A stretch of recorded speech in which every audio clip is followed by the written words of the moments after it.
Olá, meus amigos, tudo bem? Professor Fábio Blanco por aqui. E nós conversamos já sobre como a inteligência, ela nos é um instrumento que nos serve para que possamos compreender as coisas, compreender a realidade. Então nós olhamos a nossa inteligência não como um estado que constitui a pessoa, mas como um instrumento, uma arma que nós temos em nós naturalmente e que nós usamos para entender as coisas. E se ela é um instrumento, nós podemos desenvolvê-la, podemos aprimorá-la, ou podemos simplesmente deixá-la como ela está. E isso vai fazer a diferença na forma como nós entendemos as coisas. Se eu aprimoro a inteligência, eu fico mais inteligente, eu consigo entender melhor a coisa, eu consigo inteligir melhor as coisas.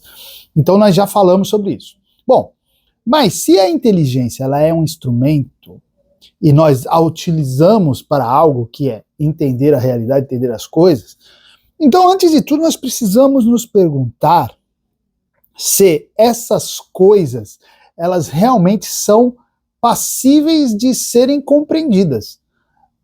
Aí você vai me perguntar, poxa, Fábio, mas é óbvio que sim, né?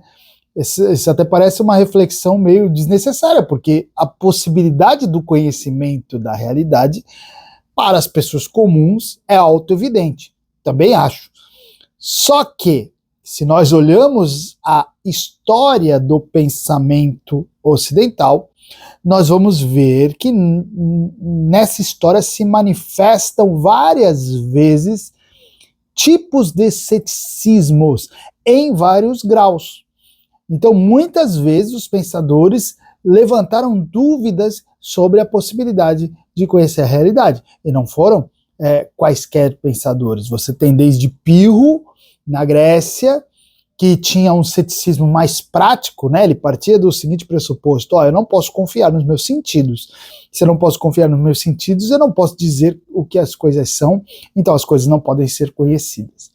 Até no século XVIII você vai ter um ceticismo mais intelectualizado, que é o ceticismo de Kant, que basicamente dizia o seguinte: eu só tenho acesso às representações da minha cabeça, não da cabeça dos outros. E a única coisa que eu tenho não é o fenômeno em si, a coisa em si, eu tenho apenas a representação dessa coisa em mim. Mas como é que eu posso dizer que a representação é a mesma coisa do que a coisa é? Então, eu não posso dizer o que a coisa é no final das contas, então as coisas, no final das contas, em si mesmas, não podem ser conhecidas. Então veja, o ceticismo, de várias maneiras e em diversos graus, ele foi apresentado na história do pensamento ocidental, então existe esse problema. Então veja, a questão de que se a realidade pode ser conhecida não é uma discussão desnecessária. Para quem quer se aventurar, né, no conhecimento, quer entender, estudar, aprender mais, é preciso ter isso também no radar e ter os argumentos que possa usar para até se levantar contra esse tipo de pensamento. Agora pensa comigo. Se alguma coisa não é cognoscível, ou seja, se ela não pode ser conhecida, como é que a gente pensa sobre ela? De onde a gente tira a ideia dela? Eu não posso conhecer Deus. Tá bom, mas de onde eu tiro a ideia de Deus? Por que eu tenho a ideia de Deus? Eu não posso conhecer a rocha. Eu não posso conhecer a casa. Tá, por quê? Tá bom, eu não posso conhecer, mas de onde que eu tirei essa ideia da rocha? De onde que eu tirei essa ideia da casa? Do nada? Quer dizer, alguma coisa me falou, alguma coisa me informou sobre isso. Então, eu já parto do pressuposto de que tudo aquilo que é verdade, que a gente chama de verdade, que são as coisas que são da realidade, ou seja, tudo aquilo que pode ser pensado também pode ser conhecido. Eu já parto desse pressuposto. Se eu penso, é porque, pelo menos teoricamente, eu posso conhecer. Talvez eu não possa conhecer aquela casa específica porque eu não tenho acesso, mas é possível conhecer a casa, alguma casa. É possível conhecer. É possível. Eu já parto desse pressuposto. Até porque se as coisas não pudessem ser conhecidas, até o esforço por pensar e concluir sobre elas alguma coisa seria vão. Eu não posso conhecer, então que esforço é esse que eu estou fazendo em direção a essa conclusão sobre essa coisa? Seria um exercício sem fim. Um exercício sem fim, sem um fim, inclusive. Um exercício sem destino. O que seria a coisa mais estranha, né? Porque todo exercício tem que ter um objetivo. Então, essa é a ideia que eu coloco como base do nosso trabalho, né? Todo trabalho intelectual, que é a seguinte. Todo raciocínio, o que é um raciocínio? Um raciocínio é uma linha discursiva, não é? Raciocínio é um pensamento sobre algo logicamente. Então, todo raciocínio é uma linha discursiva que busca um objetivo. Um raciocínio ele não é do nada, assim, ele não fica apenas se retroalimentando, ele busca algo, ele busca uma conclusão. Todo raciocínio busca uma conclusão, não é isso? O que é essa conclusão? É a meta do raciocínio. Se eu estou em busca, se ao raciocinar eu quero chegar a uma conclusão, então essa conclusão é a minha meta. E toda meta, ela precisa ser conhecida, porque como é que eu vou ter uma meta que eu não sei o que é? Então eu preciso conhecer. Porque se eu não puder conhecer, se eu não tiver, pelo menos, a convicção de que eu posso conhecer, eu não posso sequer pensar.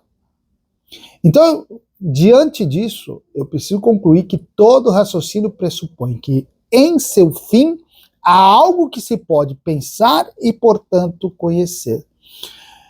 Então, o reconhecimento da cognoscibilidade das coisas acaba sendo o princípio do exercício do pensamento.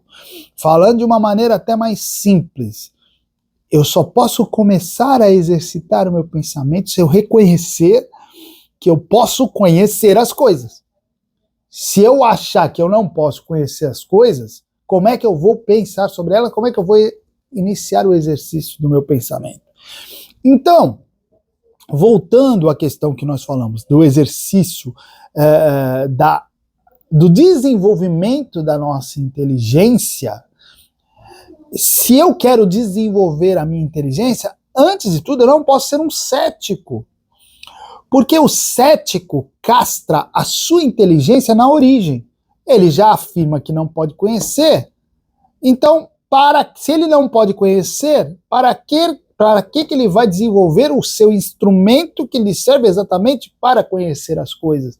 Não tem nenhum sentido. Se ele desenvolve a inteligência dele, que é um instrumento para conhecer as coisas, então ele reconhece que as coisas podem ser conhecidas, tá entendendo? Então, quem quer ficar mais inteligente precisa reconhecer que as coisas podem, sim, ser conhecidas, tá? Claro que sempre vai haver algum tipo de discussão sobre o que as coisas são. Claro, vamos usar o exemplo de Deus, que é o exemplo máximo, né? Deus pode ser conhecido? Não, ele não só pode, ele já é conhecido porque nós já falamos sobre ele. Já falamos sobre Deus. Nós já temos a ideia de Deus, ele já pode ser conhecido só por isso. Ele já é conhecido só por isso. Agora, o que é Deus de fato? Qual é a sua essência? Qual é a sua natureza? Aí a gente vai discutir e talvez a gente não consiga nem saber nessa profundidade. Mas isso não significa que nós não conhecemos Deus, que Deus não pode ser conhecido. Ele já foi conhecido, ele já se mostrou conhecido. Tá entendendo? Isso para qualquer coisa. Eu posso não saber exatamente o que é um elemento qualquer, mas eu sei que se eu falo do elemento é porque ele está lá, é porque ele existe. É porque há possibilidade dele existir, pelo menos. E se há essa possibilidade é porque eu já conheço o elemento em tese. Entendeu? Então, assim, sobre o que as coisas são profundamente de fato, pode haver variações enormes. Só que até essa discordância vai depender do pressuposto de que essas coisas são cognoscíveis. Se nós discordamos sobre a existência das estrelas, é porque nós concordamos que existem estrelas. E se nós discordamos sobre o que as estrelas são, é porque nós aceitamos que nós podemos saber o que elas são. E até de que nós já sabemos que elas são. Estão entendendo isso? Então, gente, é o seguinte. Nós, para justificar o nosso esforço pelo desenvolvimento da inteligência, se nós queremos desenvolver a nossa inteligência, nós já na raiz rechaçamos o ceticismo, tá? Nós rechaçamos o ceticismo. Claro que, veja bem, o ceticismo ele traz alguns exercícios muito interessantes que eu vou trazer aqui para vocês. A dúvida instrumental, algum tipo de relativização da confiança nos sentidos. Tudo isso é importante, são exercícios que o ceticismo traz e que eu acho que são muito úteis para o desenvolvimento da nossa inteligência. Porém, o que nós rechaçamos é a conclusão cética. A conclusão que nós não podemos conhecer, de que nós não podemos confiar em nada, que nós não podemos pensar sobre nada, porque nada disso é cognoscível.